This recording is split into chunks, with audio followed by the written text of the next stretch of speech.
আসসালামু আলাইকুম। শতদল কম্পিউটার ও স্বাতলিপি প্রশিক্ষণ কেন্দ্রের পক্ষ থেকে আপনাদের সকলকে শুভেচ্ছা। আমরা যখন 16তম গ্রেডের অফিস সহকারী কাম কম্পিউটার অপারেটর পদে লিখিত পরীক্ষায় উত্তীর্ণ হই, উত্তীর্ণ হওয়ার পরবর্তী পর্যায় হচ্ছে প্র্যাকটিক্যাল পরীক্ষায় উত্তীর্ণ হওয়া। প্র্যাকটিক্যাল পরীক্ষা যারা উত্তীর্ণ হবে তারা হচ্ছে ভাইভায় অংশগ্রহণ করতে পারবে।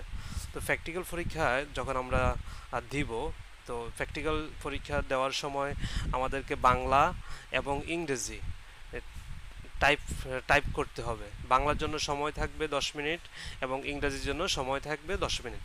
এই টাইপটা আমরা কোথায় করব? এই টাইপটা আমরা করব মাইক্রোসফট ওয়ার্ড ডকুমেন্টে। তো আমরা মাইক্রোসফট ওয়ার্ড ফাইল কিভাবে নেব? শুরুতে মাউস থেকে রাইট বাটনে ক্লিক করব, রাইট বাটনে ক্লিক করে এখানে মাউস পয়েন্টারটাকে নিউতে নিয়ে যাব। নিউতে যাওয়ার পরে এখান থেকে আমরা এই যে দেখতে পাচ্ছি এখানে মাইক্রোসফট ওয়ার্ড ডকুমেন্ট, এই যে মাইক্রোসফট ওয়ার্ড ডকুমেন্টে মাউস থেকে লেফট বাটনে ক্লিক করব। লেফট বাটনে ক্লিক করার পরে এখানে হচ্ছে আমি আমার রুল নাম্বার, আমার অ্যাডমিট কার্ডের যে রুল নাম্বারটা থাকবে ওই রুল নাম্বারটা আমি এখানে লিখে কিবোর্ড থেকে টানা দুইবার এন্টার, অথবা মাউস পয়েন্টারটাকে এই যে খালি জায়গায় এনে টানা দুইবার লেফট ক্লিক, তাহলেই আমার ফাইলটা তৈরি হয়ে যাবে। আমার যখন ফাইলটা তৈরি হবে, আমি এই যে আমার টাইটেল বারে আমি আমার যেই রুলটা দিয়ে সেভ করছি সেই রুলটা এখানে দেখতে পাচ্ছি। তো এখান থেকে আমরা রুলটা মিলিয়ে নিব ঠিক আছে কিনা। তারপর যেহেতু আমাকে আগে বাংলা টাইপ করতে হবে, সেহেতু আমি এখানে বিজয় 52 সফটওয়্যার থেকে এখানে ইউনিকোডটা সিলেক্ট করে দিব। আর এখান থেকে ফন্ট নেম বক্স থেকে ফন্ট নেম দিব হচ্ছে নিকশ, আর ফন্ট সাইজ দিব এখান থেকে 12, আর এখান থেকে অ্যালাইনমেন্টটা দিব জাস্টিফাই। তো এইটুকু কাজ করার পরে আমাকে যেই কাজটা করতে হবে, শুরুতে আমি যেই পদের জন্য প্র্যাকটিক্যাল দিচ্ছি সেই পদের নামটা লিখতে হবে। পদবি অফিস সহকারী কাম কম্পিউটার অপারেটর। শুরুতে হচ্ছে পদবি, তারপর হচ্ছে নাম, তারপর হচ্ছে রোল।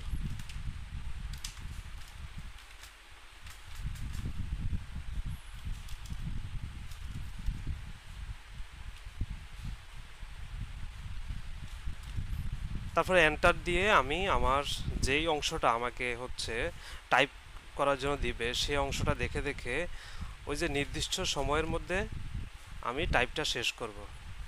যেমন এখানে বিষয় বাংলা, এখানে আমার সময় দেওয়া থাকবে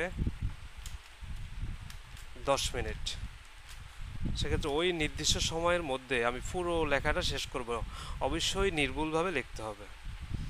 তারপরে যখন আমার এখানে বাংলা টাইপটা শেষ হয়ে যাবে, তখন পুনরায় আমি আরেকটা পেজে ইংরেজি টাইপটা অনুসরণ করব, ইংরেজি টাইপের পরীক্ষা দিব।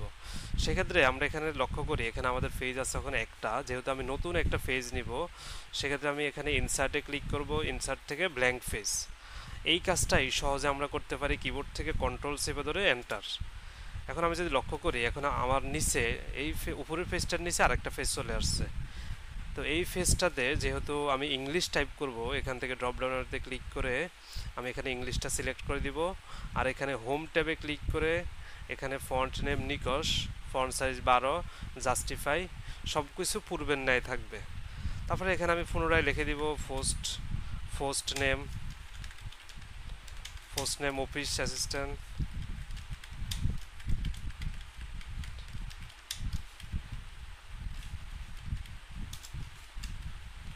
Computer operator. আপনাদের অ্যাডমিট কার্ডে এই পোস্ট নেমটা দেওয়া থাকবে, আপনারা এটা নির্ভুলভাবে লিখে দেবেন। তারপর হচ্ছে প্রার্থীর নাম, তারপর হচ্ছে প্রার্থীর অ্যাডমিট কার্ডে দেওয়া রোল নাম্বার লিখে এতটুক লেখার পরে যখন আমার সময়টা শুরু হবে নির্ধারিত সময় 10 মিনিট, তখন আমি ওই যে আমাকে যে ইংলিশ টাইপিংয়ের জন্য যে অংশটা দিবে ওই অংশটা আমি আমার এই যে পদবি এই নাম রুল যেখানে লিখব তার নিচে হচ্ছে আমি এই যে অংশটা টাইপ করে ফেলবো। টাইপ করার পরে আমরা হচ্ছে নির্দিষ্ট সময় শেষ হওয়ার পরে যখন আমাদেরকে টাইপ করার জন্য আর সময় দেওয়া হবে না, তখন আমরা এখানে এই যে এখানে ফাইলে ক্লিক করে এখানে সেভে ক্লিক করব।